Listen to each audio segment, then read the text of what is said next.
Astăzi o să facem un experiment, columna misterioasă. Avem nevoie de alcool, miere, detergent lichid de vase, ulei, apă. Avem aici cu colorantul pe care l-am amestecat. Colorant. Da, Adică, treci mai departe. un pahar, Pahar. un pahar înalt și diferite bile. Și diferite obiecte. Bun. Pasul 1. Te rog frumos să ne spui prima dată ce avem de făcut. În primul rând, toarnă în paharul înalt miere cam de 2 degete. Turnăm miere.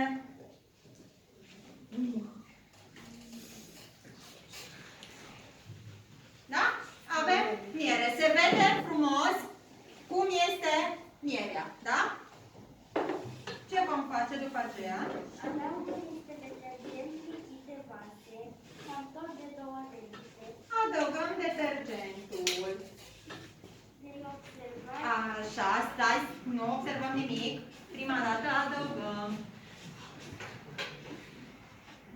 Din păcate are aceeași culoare și nu o să se vadă foarte, foarte bine diferența de culoare, dar ce observăm?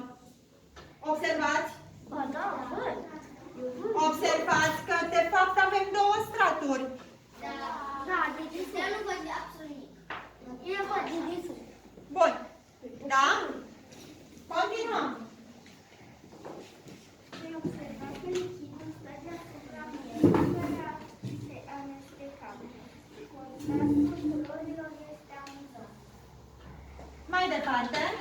Al treilea lichid este apa, dar adaugă mai înainte niște coloranți. Da. Am adăugat colorantul roșu și voi adăuga încet apa.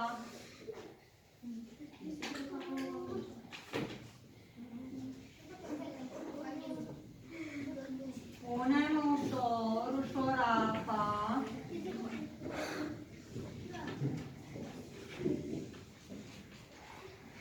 Bun. Astfel vei putea, Observați că avem deja straturi. da, Bun. să distingi culorile. Adaugă separat într-un pahar puțină apă, cam de 2 degete. Am pus-o, mergem mai departe. Toarnă al 4-lea lichid este rândul uleiului. Vom pune uleiul pe spart. Toarnă-l împinge pe marginea paharului și vei vedea că totul rămâne intact fără a se amesteca.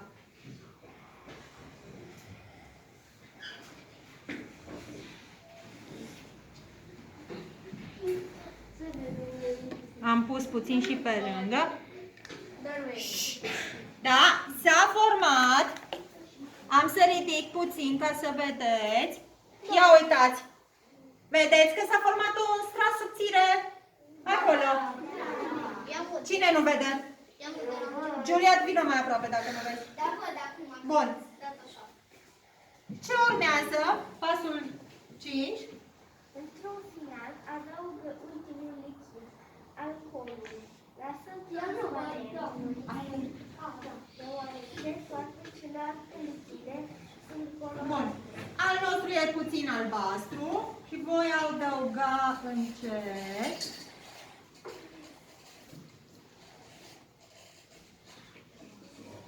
Wow! Da? Și oarecum s-au format niște straturi. Da? Cel de deasupra nu se vede foarte bine pentru că este mai transparent. Te rog, Miriam, să ne spui.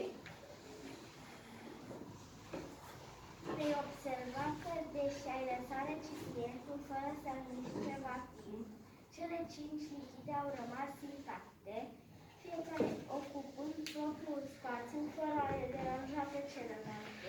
Da? Observăm că fiecare strat, fiecare lichid pe care noi l-am adăugat, a rămas la locul lui. Acum eu ridicând ca să vedeți toți, un pic s-a tulburat și atunci un pic ele s-au amestecat, pentru că dacă noi ar băga acum o linguriță în ele, oarecum s-ar amesteca. Ce vom face cu celelalte lucruri? Introduc bilele pe care le-ai pregătit, mici și mari, de greutăți diferite. Ok, da, deci eu am o bilă, o piuneză, o agrafă, da? Au fiecare diferite greutăți. Și eu voi băga, să vedem care unde se duce. Fiecare se oprește într-un anumit loc, în funcție de greutatea pe care o are. Observați că piuneza nici măcar nu se duce la fund. Dacă ne uităm, bila este puțin mai jos. Ia uitați agrafa până unde s-a dus. Și mai am ceva din lemn, care, dacă observați, stă deasupra, în alcool. Da, ea nu s-a dus. O să vă arăt fiecăruia, după ce ascultăm ce zice Miriam, sau voi citi eu, mulțumesc. Ce se întâmplă? Prin combinarea lichidelor cu densități diferite, lichide care sunt imiscibile, adică nu se amestecă, se obține o columnă de lichide care sunt poziționate în stracturi în funcție de densitate. Lichidul cel mai ușor și cel mai puțin dens stă deasupra, adică alcoolul. Cu cât cobori, cu atât mai greu și mai dens este fiecare strat. Când scapi obiectele în columnă, cum le-am aruncat eu, se întâmplă următorul lucru. Obiectele rămân prinse într-un anumit strat în funcție de forma și densitatea acestora. Da? Mulțumesc, Miriam.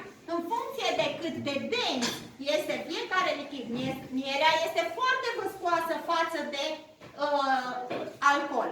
Și atunci rămâne, și în funcție și de greutatea obiectului, rămâne agățat în stratul respectiv.